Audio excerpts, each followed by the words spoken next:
many of you grew up in Nairobi in the 70s? A few hands are still up. Remember the Big Blue Marble, the TV show that took us around the world, showing us about the different cultures? I loved that show. But let me tell you what was my favorite. The Muppet Show. I see there are a lot of people who enjoyed the Muppet Show. I loved Fozzie Bear. How about the two gentlemen in the balcony? The hecklers. And then, of course, there was Kermit. We all loved Kermit, didn't we? And I loved him even more because from my 5-year-old mind, he was dating my favorite, Miss Piggy. I loved Miss Piggy. I was destined to be Miss Piggy. I was Piggy, and Piggy was me. What is it about Miss Piggy that I loved so much? Well, Piggy had a big nose, but she didn't care. Piggy had the fattest feet I had ever seen, but she wore pumps anyway. And then she was courageous. And everybody thought that Kermit was running the show. But me and Piggy, we knew that Piggy had the show. By late primary school, my love for Piggy started to dissipate. And I tell you, the spirit of Piggy never left me. Not completely. It was at this time that my elusive feeling with significance started to show up. I was bold sometimes. I was courageous sometimes. And every now and then, I was also smart. By high school, conversations with my mom would go like this after I received my report form. She would say, "Jeannie," and that my mom called me Jeannie, "I see that you got 92% in German, but let me ask you a question. That 19 in physics, was that out of 20? My mom brought out the best in us. I tell you, she loved her girls. And she was calling me out to my greatness. There was something interesting, though. She and I both knew that my 70% effort was someone else's 150%. In other words, I was good at a lot of things. But I just didn't give my all. And the question was, when, oh when, was I going to show up at 100%? Well, that day would come. On June 28th, 2003, my mother, Helen Adero, got off a bus on Ngong Road. She was going to cross to Ole-Odume Road for the 5-minute trek home. It was dusk, and knowing her, she was tired, and she was looking forward to a shower, a plate of food, and bedtime.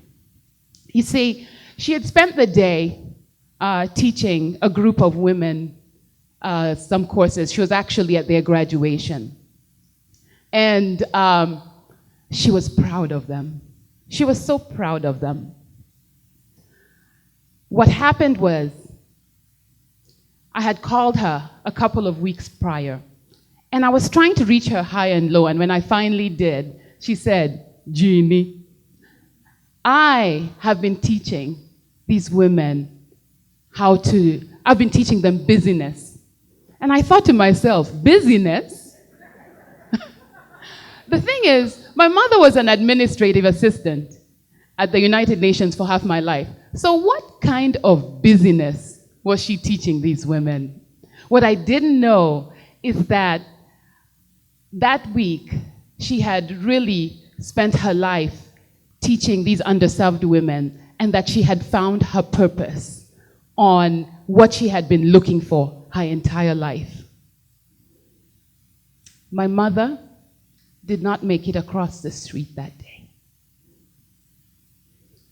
As she was crossing Ngong Road, she was hit by a car, and she died overnight at Kenyatta Hospital.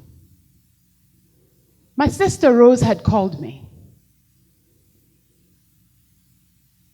Jean,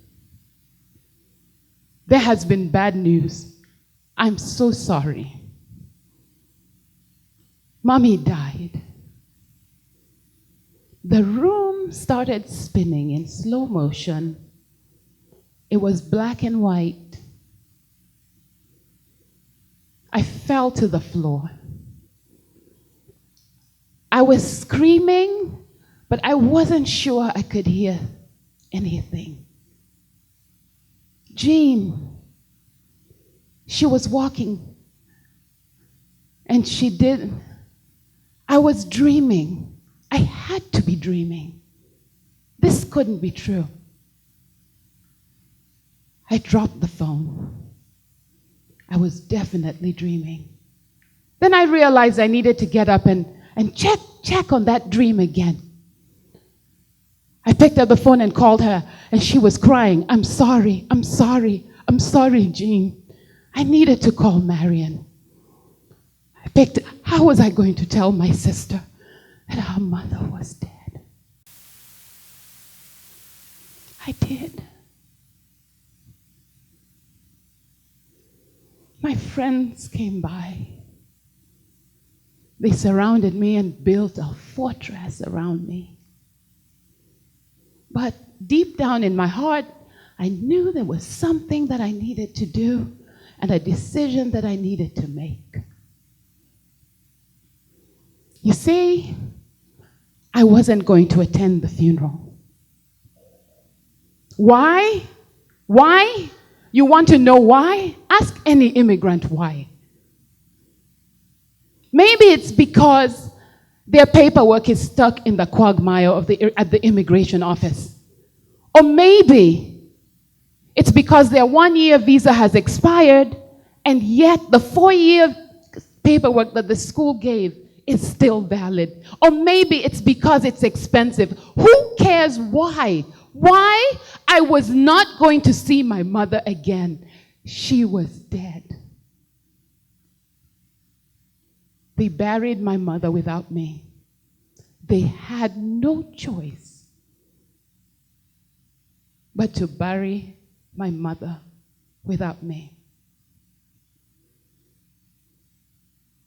I made it through the first day, then the week, and then the month,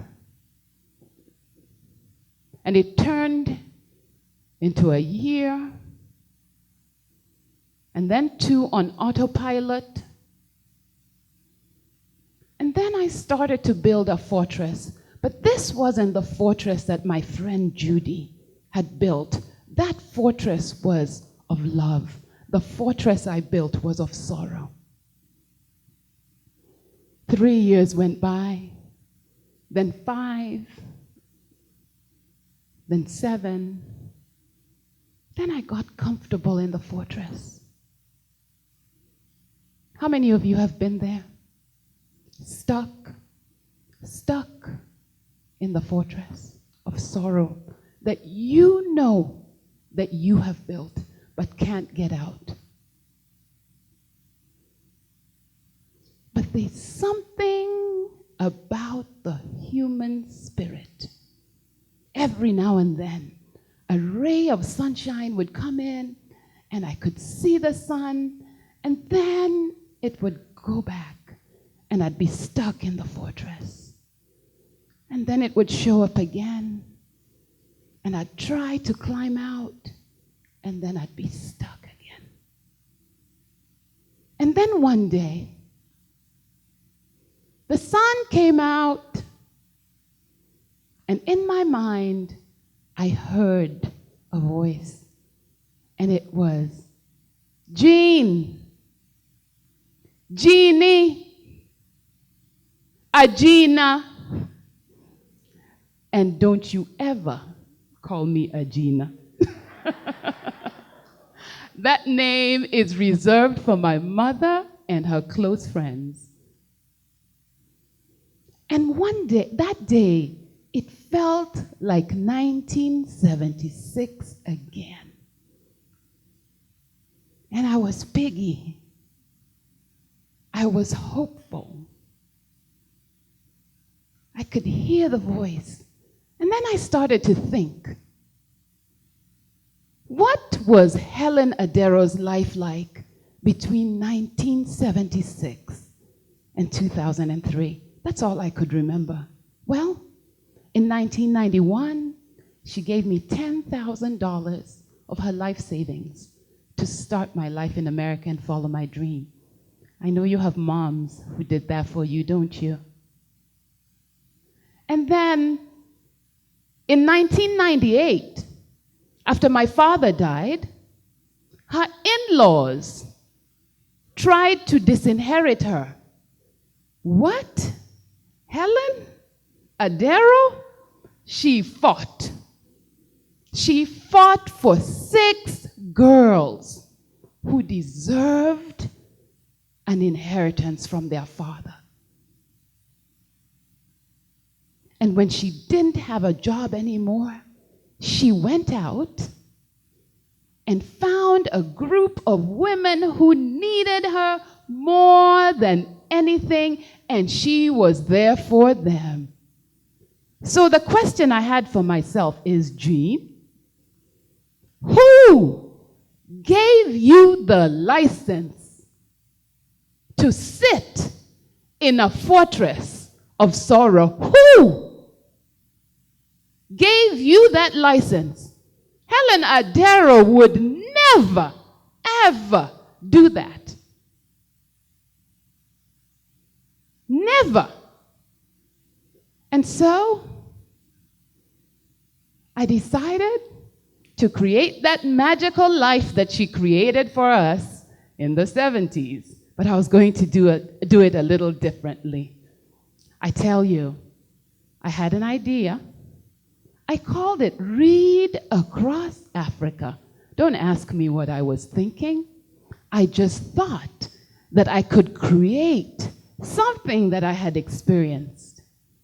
That thing that I experienced in the 70s. Remember the TV show, The Big Blue Bubble, where we traveled around the world experiencing different cultures? Well, I was going to do it through books.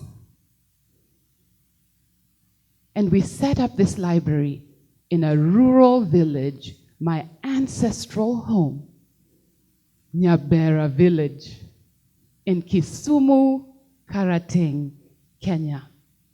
And what was interesting is I thought I was here to change their lives. What I found instead is that these children, some of whom are my relatives, some of whom I know nothing of, have changed my life. And I dare you, I double dare you